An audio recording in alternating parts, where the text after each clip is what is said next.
has changed? What has Mike Norvell done differently? What is it both the assistant coaches? Is it the difference in the weight program from the Willie Taggart administration to the Mike Norvell administration? What are you seeing? Because you're up there in Tallahassee, you've seen it firsthand. What are you seeing with this team?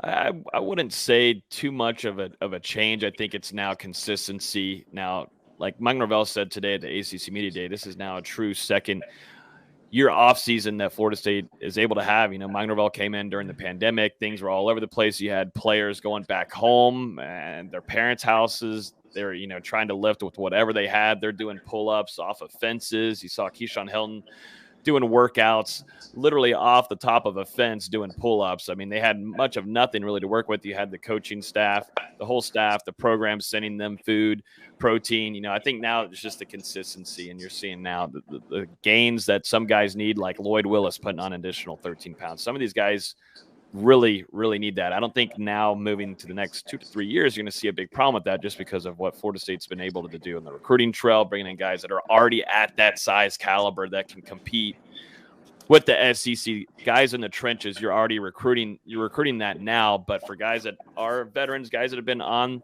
this team for a while that have had to add size definitely up front, there's really good progress there. So we'll see. I think the biggest one to me to keep an eye on, if I'm worried about a guy not being conditioned and a guy that might have been projected as a starter, was Caden Lyles, the center from Wisconsin. I'm worried about him. I'm worried about him not being conditioned. I don't think he could play for 4 quarters after what I saw in the spring. I want to see what he did during the spring to see, did he fix that? Did he work on his body? Did he condition and trim up a little bit? And so that's something I always like to try to keep an eye on, because that's a little worrisome after what I saw. I'm more importantly, I'm going to agree with Gregory here. I think I want to see every player outside of the ACC. I want to see them playing an SEC schedule, a Big Ten schedule. Hell, at this rate, send us to the Big 12. I don't care. Get out of the ACC.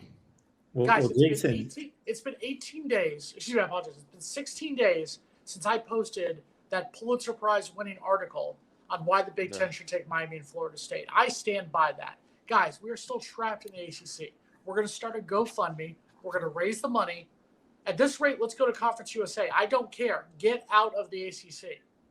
Well, 2 things here, Jason. First of all, I'm going to take Logan's spiel about the player weights and what it's going to take to match up with the SEC, and I'm going to translate that. I'm going to transition that to what it's going to take to compete in the Big Ten, because that's what you would like to see, and they definitely got to bulk up to play big boy football in the Big Ten. Number 2, Jason, what you should do is you should grab the link of that Pulitzer Prize winning article, and you should put that in the live chat for everyone to be able to grab the link.